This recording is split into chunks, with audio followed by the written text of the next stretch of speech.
Bienvenidos al repaso de la lección de Escuela Sabática. Esta semana vamos a conversar un poco más sobre la salvación y las enseñanzas que Jesús tenía sobre este tema tan importante.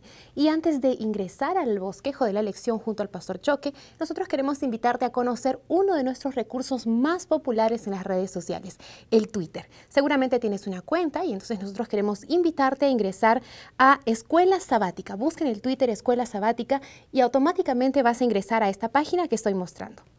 Además, recuerda que cada vez que hagas un comentario sobre la lección de Escuela Sabática que te ha impresionado, tal vez alguna frase o algún versículo, al final debes colocar el hashtag LesADV, como lo puedes ver en nuestra pantalla. En esos momentos, automáticamente, todos los comentarios que están siendo hechos en el día sobre el repaso de la lección van a aparecer en tu pantalla y de esta manera vas a poder acompañar otras ideas, interactuar y hacer que el estudio de la lección sea más interesante.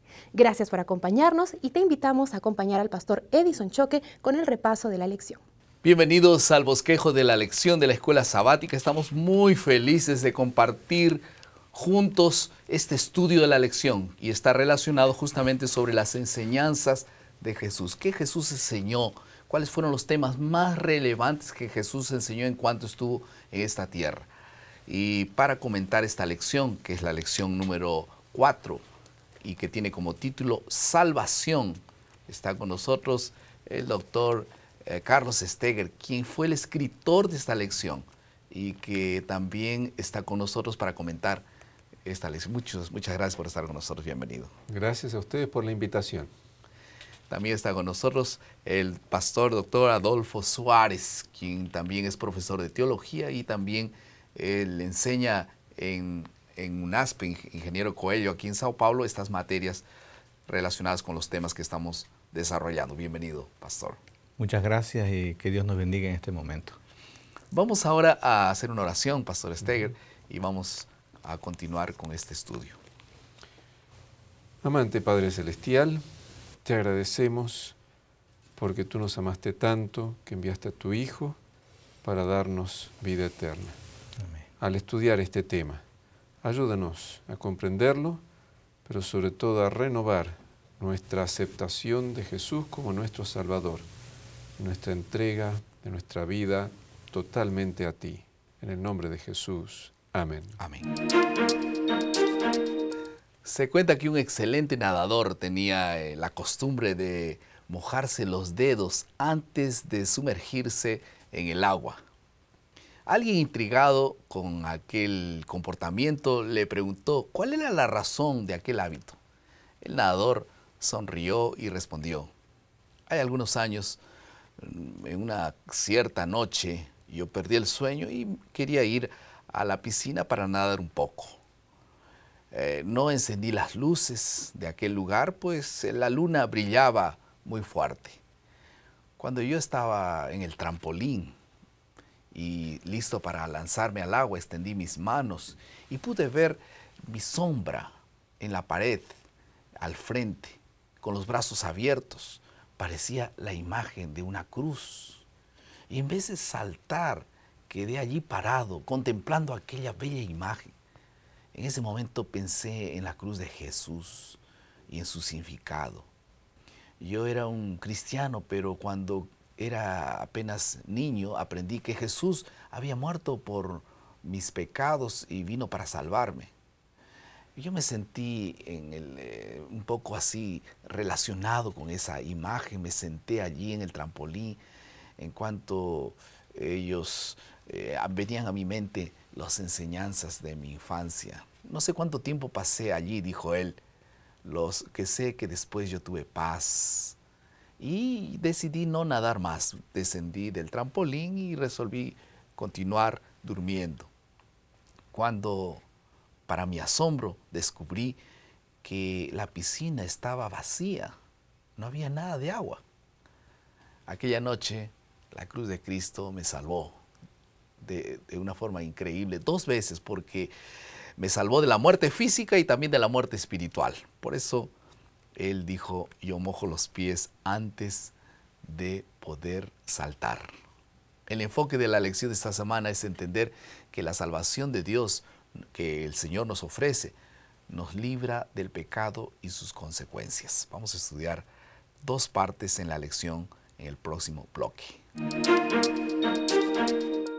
Vamos a tomar dos puntos, el origen de la salvación y también vamos a hablar sobre las consecuencias de la salvación. ¿En qué consiste la salvación que Dios nos ofrece? ¿Cuál es? Porque salvación es una palabra bien bíblica, ¿no? Pocas veces la gente habla de salvación afuera, pero es literalmente lo que Dios hizo por nosotros, salvarnos. ¿En qué consiste esa salvación? Para entender la salvación hay que entender la necesidad de la salvación. ¿Salvación de qué? En este caso es salvación de la muerte eterna. ¿Por qué? Todos los seres humanos somos pecadores. Pablo en Romanos 3, 10 al 12 dice que no hay justo ni aún uno, que todos hemos pecado. Y dice un poquito más adelante en ese mismo capítulo que todos estamos destituidos de la gloria de Dios. Y en el capítulo 6 dice que la paga del pecado es la muerte. De manera que todos merecemos morir. No simplemente morir como al fin de esta vida, sino la muerte eterna, que es el castigo por el pecado. Si no fuera porque Jesucristo vino, no tendríamos ninguna esperanza y seríamos como dicen los ateos, los existencialistas, que el hombre es un ser para la muerte, que cada día se parece más al cadáver que va a llegar a ser cuando muera y que no tiene ningún sentido su vida. Pero el Señor, Dios, que nos ama tanto, envió a su Hijo para que ocupara nuestro lugar. Y como dice Pablo en 2 Corintios 5:21, aquel que no conoció pecado, lo hizo pecado por causa de nosotros, para que nosotros fuésemos hechos justicia de Dios en él.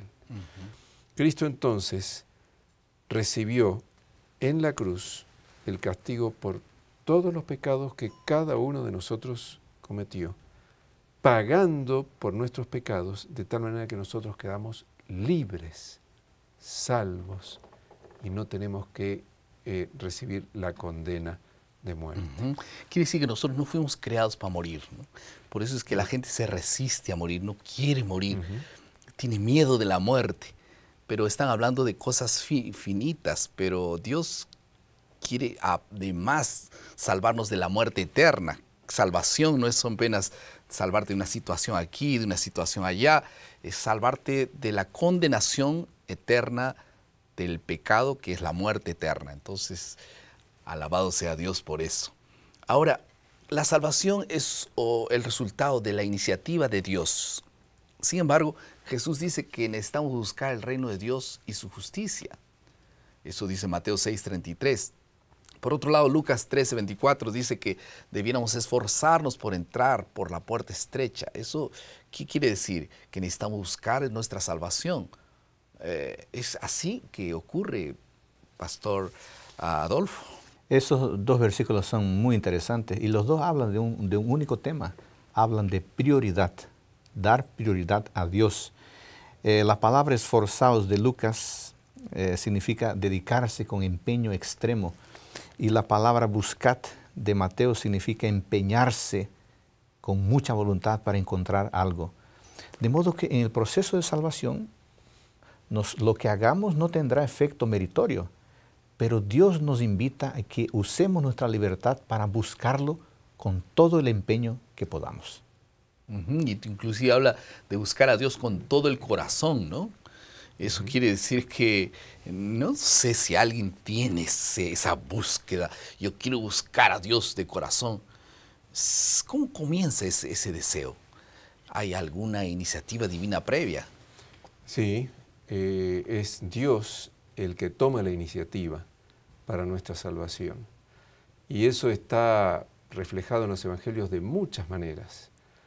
Parábolas que contó Jesús, la parábola de la moneda perdida, de la oveja perdida, del hijo pródigo, por citar algunos ejemplos de cómo Dios toma la iniciativa y sale a buscar al hombre. Así como salió a buscar a Adán y Eva cuando Adán y Eva pecaron. Fue Dios el que los buscó y los llamó. así también a lo largo de toda la historia Dios siempre nos está buscando y llamando para llevarnos a la salvación. Amén. Ahora, ¿cuáles son las bendiciones de la salvación? Lucas 4:18 dice que el Espíritu del Señor está sobre mí, que me levantó para, y Él dice algunas cosas lindas ahí, para evangelizar a los pobres, que es darles conocimiento de salvación, para proclamar libertad a los cautivos, eso quiere decir perdón de pecados. También habla de la restauración de la vista de los ciegos, para darnos visión de futuro, esperanza para el mañana, y ponernos en libertad a los oprimidos. Esto es paz, ¿no? Esto es ya no estar bajo el yugo del pecado. Qué maravilla, ¿no? Qué lindos beneficios que la Biblia habla.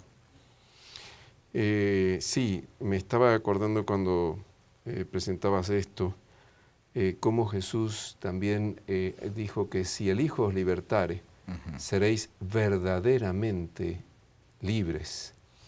El mundo ofrece una falsa libertad. Una falsa esperanza, una falsa, todo, ¿no? Todo falso. Porque si Jesús dice seréis verdaderamente libres, quiere decir que está la otra, que en realidad es un libertinaje. Esa falsa libertad que es un libertinaje. Pero cuando nos entregamos al Señor Jesús, ahí realmente somos verdaderamente libres del pecado en cuanto a el pasado, del sentimiento de culpa, el pecado en el presente, de las garras del pecado que antes nos tenían atados con malos hábitos. Todo eso, Jesús, su presencia transformadora, nos da libertad y nos va a terminar de librar cuando nos libre de la presencia del pecado, cuando Él venga por segunda vez. Y si es todo un contexto, no solamente circunstancial de aquel momento, es todo un asunto general de la presencia, del poder del pecado y todo lo demás. Vamos ahora a la tercera parte de nuestro bosquejo, que es la aplicación. En la próxima semana nosotros estudiaremos un poco acerca de cómo podemos ser salvos. Pero vamos a terminar esta primera parte que hablamos sobre la salvación, sobre algunos pasos necesarios para ser salvos. En primer lugar, necesitamos reconocer nuestra necesidad de salvación. Quien esté enfermo y no quiere reconocer su realidad, difícilmente va a buscar ayuda. En segundo lugar, nosotros necesitamos buscar ayuda y perdón en Dios. No en seres humanos, ni en dinero, ni en médicos famosos, porque nuestra enfermedad no puede ser curada por otra persona, sino por Dios. En tercer lugar, nosotros necesitamos permitir que Dios nos salve. Sea que Dios sea el Señor de nuestras vidas. No hay toda salvación, dice la Biblia. No hay ninguna salvación en nada ni en nadie que no sea Jesús. Y este es un asunto fundamental, no solamente reconocer que Él es el Señor, sino también entregar nuestra vida a Él totalmente. Y en cuarto lugar, nosotros necesitamos renovar la entrega todos los días. Y que Dios bendiga esta forma de poder tener la bendición de la salvación. Vamos a la última parte de nuestro bosquejo. Quería terminar este mensaje de la salvación leyendo un texto que probablemente sea el más completo en relación a la salvación, porque salvación no solamente es una gracia divina y es la fe que interviene, tiene algo más.